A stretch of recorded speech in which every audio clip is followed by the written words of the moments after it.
What's up everyone, this is CyberKnight8610, and today of course a ton of new cards were revealed, so we're going to talk about those with you guys today. I'm going to have separate videos talking about the more notable cards, and also later on today I'll have my opening on the Yu-Gi-Oh! Raging Tempest Special Edition, because that's also been released today, so we'll have our opening probably later on today, because I still got to record, edit, and upload, so yeah, I'll get to that later on. So let's go on ahead and talk about the new Link monsters that were revealed, and the first one we have is probably the one that you guys are most excited about, and that is Firewall Dragon. Yes, this is Yusaku's, evidently his signature monster, so it's, you know, like his Dark Magician or Neos or Stardust kind of card, and evidently that is the case, because it does have a 2,500 attack, so, I mean, that's kind of the calling card for all of them, right? So, we have its effect and everything, so let's go ahead and read through it and talk about it. Let's see, it is Firewall Dragon. It is a light Cyverse Link monster. It has the link of 4, like I said, 2,500 attack, and its arrows are, you know, that's what this means over here, you know, it means like top, left, right, bottom. That's how they're going to start, you know, writing down the links for you guys, or the arrows for the Link monsters. And then it requires 2 monsters minimum to link summon it, evidently, too.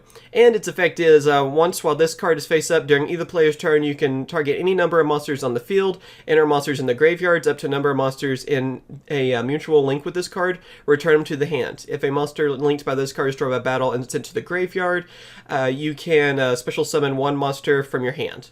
So this is kind of an interesting, you know, main character monster, really. It seems like in the past we've seen, you know, of course the first 2 not having effects, you know, Dark Magician and Neos. Then afterwards we had more, I guess, support effects. I mean, that's why I kind of consider Utopia and Stardust being able to protect themselves, basically, whether it be from attacks or destruction, you know, on both of them. So it's kind of interesting to see this card. It seemed like Odd Eyes was a little bit more attack-oriented, and I feel like this one is a little bit more of a support card. You know, kind of like how Stardust and Utopia, the way I kind of thought of them. So it's actually really interesting. It looks like it might be a little tougher to bring out. I mean, it's a link of 4. But then again, I guess we have scapegoats now that we know that. So I guess that's an instant Firewall Dragon, right? I mean, if I understand it correctly. So that's pretty interesting. And yeah, it's just a way for you to basically get back your monsters. You can return monsters on the field back to the hand. And also, too, if one of your monsters that's linked to it is destroyed by battle, then you can special summon a monster from your hand. So you can kind of replenish your monsters over and over with this card, too. It sounds pretty interesting. I can't wait to see more combos with it, especially when the anime is out and everything. I'm sure we're going to see a lot of it because, you know, obviously signature monster. But yeah, I think it's a pretty cool Link monster. I gotta say, I really like the artwork, first off. I'm liking the Cyverse archetype, although I really wish they would have just kept the name Cyber. You know, that's where the translation was. Became so close to having my own type of cards in Yu-Gi-Oh, you know?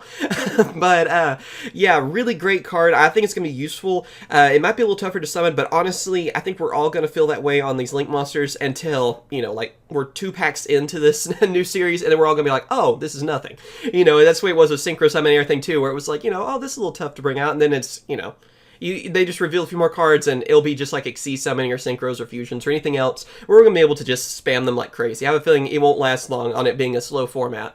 But yeah, really cool looking. I'm glad to see that. It looks awesome, and I can't wait to see, you know, if he's going to turn into other things. Like, are we going to have, like, rank up Link monsters or something? I don't know. I can't wait to see that, though.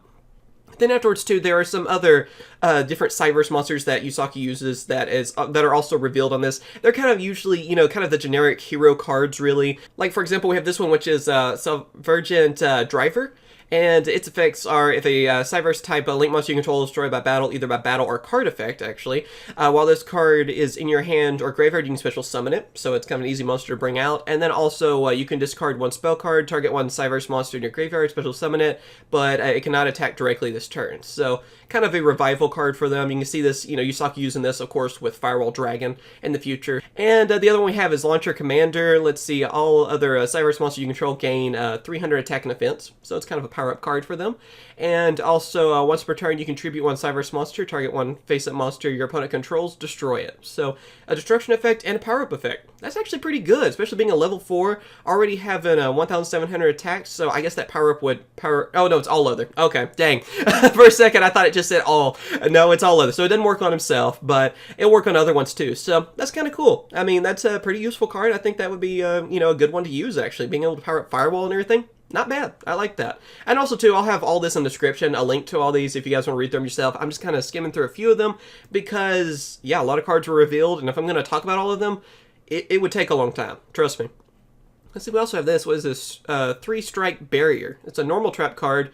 And while your opponent controls exactly 3 cards, you activate one of these effects. Rest of the turn, monsters you control cannot be destroyed by battle. Rest of the turn, you take no battle damage. And then also the rest of the turn, when a monster you control inflicts battle damage to your opponent, you gain life points equal to the damage. Huh, that's actually pretty cool. That could be very useful for you. You know, you could use this. Your opponent obviously has 3 cards. You can just choose what effect you want. You want to protect your monsters, you want to take no damage, or you want to gain life points. Is basically what that's saying. So, that might be useful. I don't know. I might try that card out. That's actually pretty cool. I believe that, yeah, that's also from Code of the Duelist, by the way. All these cards I'm talking about are from Code of the Duelist, which is the first set where we're getting Link monsters, in case people have forgotten. And let's see, remember those guys we were talking about the other day, the male character and then the female character? Well, their cards, evidently, their signature cards have been revealed too. So for the muscle guys, what they call him, I forget his actual name, obviously, that is Gouki the Great Ogre is evidently his signature monster. And it's a Link monster, as you guys can see, Earth Warrior, Link of 3, 2,600 attack, not bad. And of course his arrows for this too.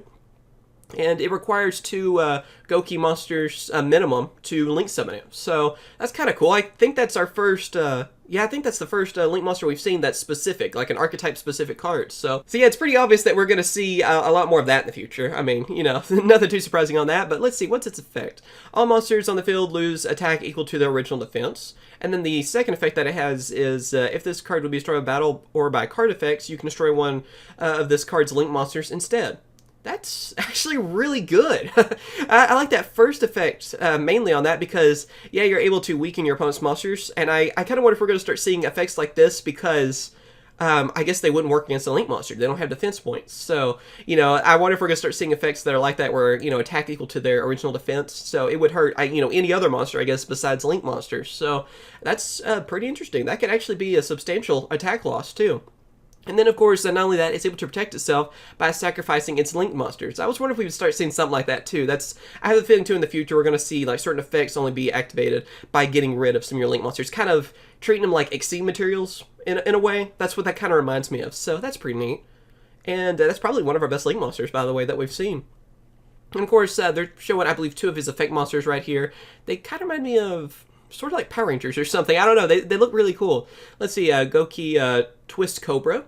So, of course, you know, you guys can read off the rest of stuff. I'm just going to read off the effect. Let's see. You can only use each of its effects once per turn. During either player's turn, you contribute 1 Gouki monster, then target 1 Gouki monster you control. That monster gains attack equal to the attributed monster's original attack to the end of this turn. Power-up card, then. And then also, if this card is sent from the field to the graveyard, you can add 1 Gouki monster from your deck to your hand, except Twist Cobra. So he can't add himself. So, it's a searcher. And one that can help power up your Gokyo monster, which I hope I'm saying that right. I don't know. I might be mispronouncing them. Not really sure, but yeah, that's actually pretty good. I like that. And it has 1,600 attack already, too.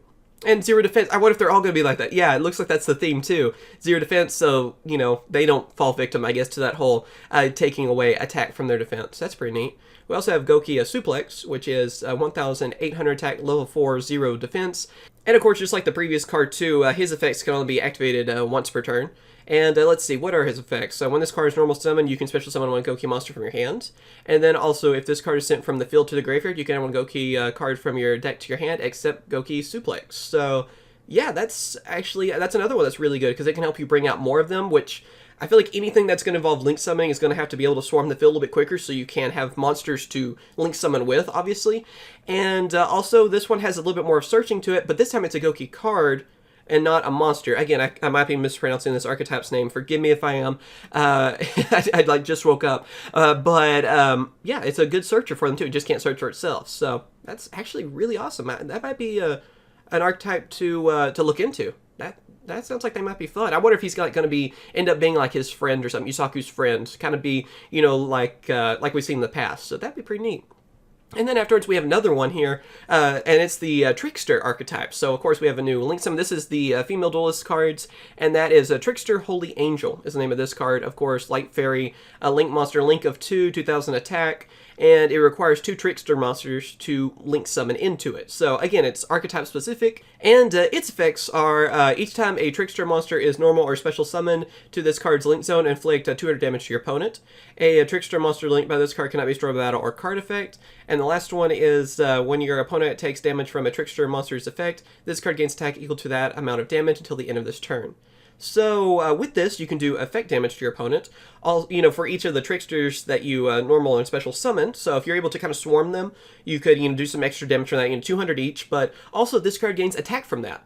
So think about it, if you summoned a lot of them, do that 200 damage over and over, even twice really. I mean, you're getting 400 damage done to your opponent, and then you're adding 400 attack to this monster. So until the end of the turn at least. But yeah, this is a really interesting link monster. This time though, you're protecting the monsters linked to it. So again, that's another one I thought we would see in the future too, that kind of idea, whether it be they're sacrificing them for more power or even protecting them. So I really like this card. I might try that one out too. That's actually really cool. It seems like, too, this female character actually has a deck that I would consider a little bit more competitive for what we're seeing so far. It seems a little bit more competitive than what we've seen in the past, so not bad.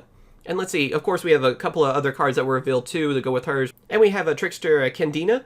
And let's see, level 4, 1,800 attack, 400 defense. When this card is normal summon, you can add 1 Trickster card from your deck to your hand. And each time your opponent activates a spell trap card, inflict 200 damage to your opponent.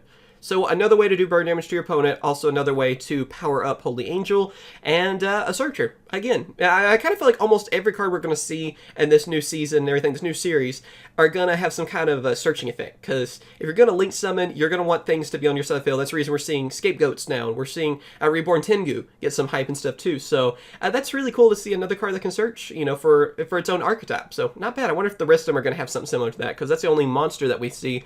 And the other one is a field spell, so let's see, it is a Trickster Light State. So I guess another kind of actress archetype like we've seen in the past. We're kind of used to that from Mark 5. Let's see, its effects are when a card is activated, add 1 Trickster monster from your deck to your hand. Once per turn, you can target 1 set card in your opponent's spell or trap card zones. While this card's on the field zone, that cannot be activated until the end phase. And during the end phase, your opponent chooses to either activate it or send it to the graveyard. And then the last one is each time a Trickster monster you control inflicts damage to your opponent, inflict 200 damage to your opponent. So again, more burn damage, because this could actually really add up. If you're summoning a lot of things, using their effects, have this field spell, you could really burn your opponent, and plus Holy Angel would be, it becomes a god card, eventually. I would love to see that, where if you could do like 2,000 damage, let's say, make Holy Angel become like a 4,000 attack link monster, and then just run over your opponent, that could actually work. Not only that, of course, is another Searcher card, and I like too how this card basically, it calls out your opponent, is the best way to put it, because it's like one of their cards, you make it so they can't activate it, and then during the end phase, they can either activate it or send it to the graveyard. It's like, come on, do it, go on ahead, activate your card. I like that. That's kind of a funny card to me, just being able to, you want to activate that card, so yeah, here you go, try it.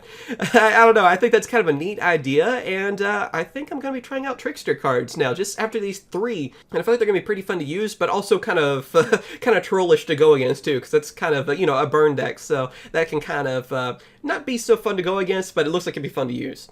But yeah, there we go. Those are the link monsters that were revealed, and of course, a few cards for each of their archetypes. Tell me what you guys think about them. You excited about them? Not so excited? For me, they look awesome. I mean, all of them, like all 3 of the link monsters I'm interested in using. But yeah, just let me know what you guys think about these cards, and if you plan on using any of them, or any of these archetypes and stuff too. As always, though, thank you guys for watching. Be sure to hit that like button, helps out a lot. Subscribe for more news videos like today, and of course, we have openings and stuff too. Like I said, Raging Tempest Special Edition opening. And also too, of course, everything that I talked about, I'll have a link in the description. It's on the Yu-Gi-Oh! Organization's website. So, of course, I'll have the link to that in the description. You want to check it out for yourself, and I will. Catch you guys later. See ya.